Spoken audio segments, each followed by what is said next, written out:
Hi, I'm Sophia. Hi, I'm Quinn. And you're tuned in to Climate Action Figures.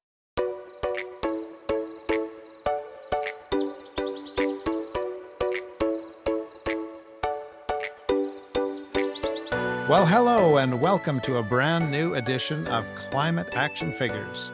I'm John Whidden, and this week on the show, you get to meet Bertha and her grandchildren, Sophia and Quinn.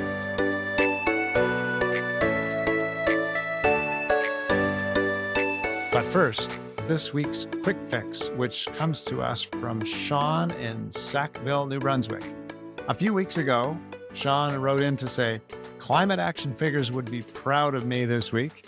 I found a few organizations that can reuse eclipse glasses, and now the schools in the local area and the whole town is collecting them to send off, and that beats sending them to the landfill.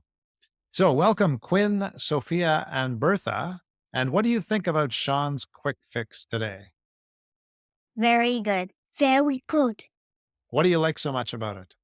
I think it's great because it's reusing something instead of And, throwing it away. and you have to pass it on.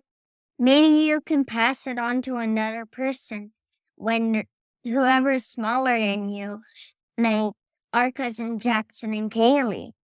I think these glasses are going to get passed on to the next place the eclipse will happen, which I think is in Spain. And so, or maybe South America somewhere.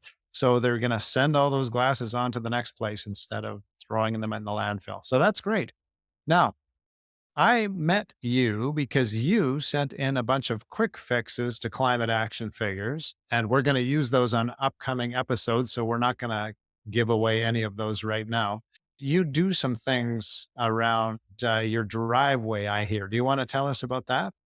When we go for walks, we usually take a little garbage bag and pick up the garbage when there is garbage near the road. Bertha, did you say that you have some signs at the end of the driveway? We do not. This was what Sophia had wanted to do. She was concerned about climate change and thought that perhaps if we put a sign at the end of our driveway, it would get people's attention. The problem is we're on a very rural little road, so not many people would pass by. So, Sophia, if you could put any words on any sign at the end of your driveway, what would those words be? Stop throwing garbage on the earth. Okay, great. And I That's understand. good. Oh, Quinn, you have one too? Yeah. So, Quinn, what would yours be? Instead of throwing things out, you should pass them on. Oh, pass them on to other people. Sophia, I understand that you have a sign there that your grandma has used. Do you want to show that to us and tell us a little bit about it? Maybe hard to read, but it says our grandchildren deserve wisdom, not greed. Stop fossil fuel investment. Oh, wow. Which There might be you a go. tough in your province, but Yeah. Well, we need to think about the future, don't we? Sophia, what do you think about your grandma going around with that sign in her hand? It's a good thing. Is it? There Okay. was there was a lot of people. My grandma told me a lot of people with signs. Okay. That's great. So, Bertha, were you at an event that you had that sign for? yes, I'm a part of a group of raging grannies, and we were among the people demonstrating outside of the Royal Bank trying to get them to stop investing in fossil fuels.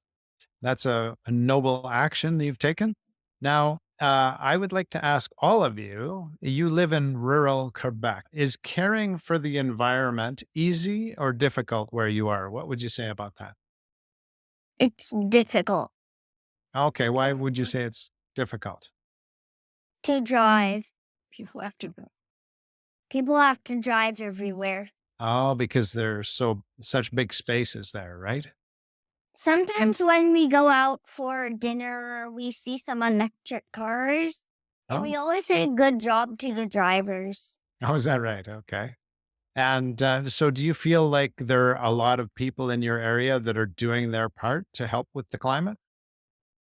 You know, You mentioned electric cars, so there's some people doing some things. Is there any other thing that you see people doing around there?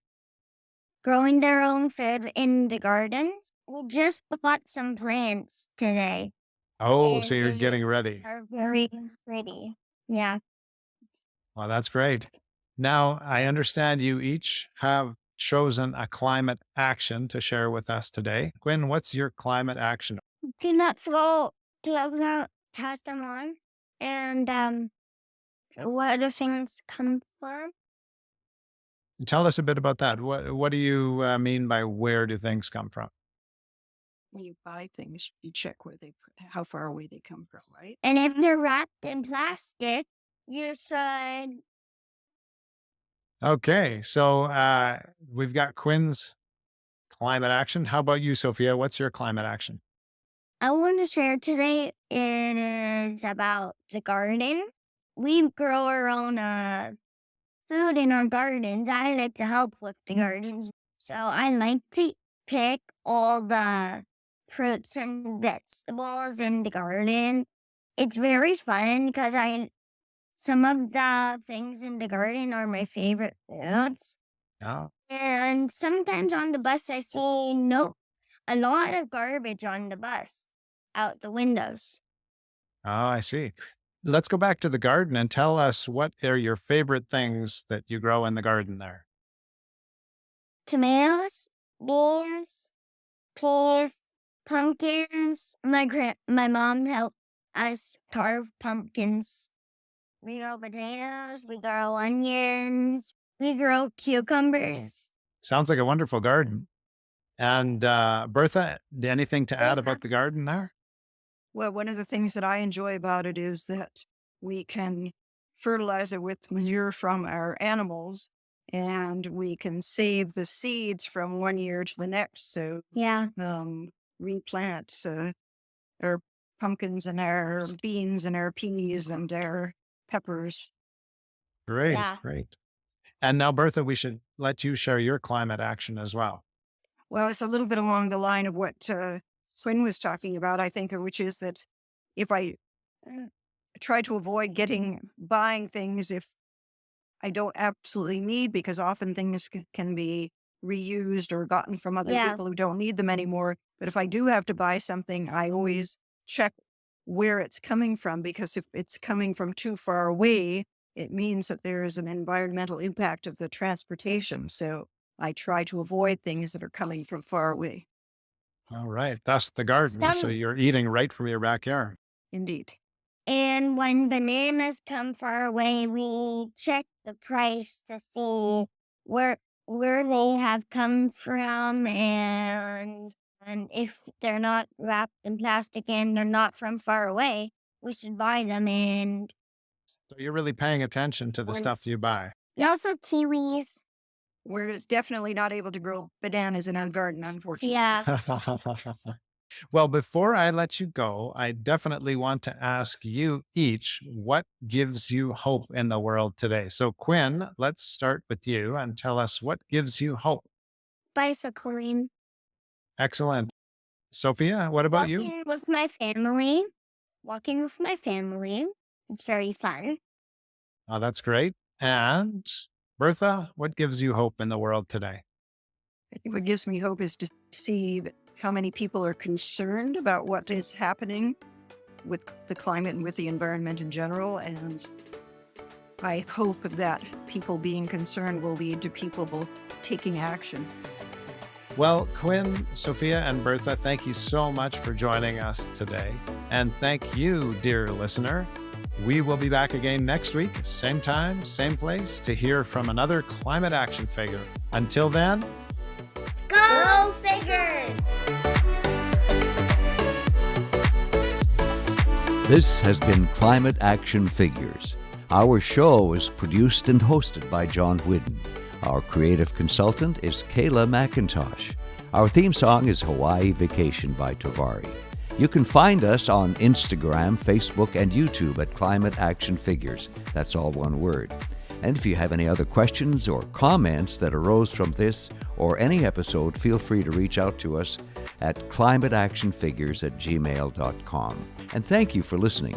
We'll be back next week with another climate action figure.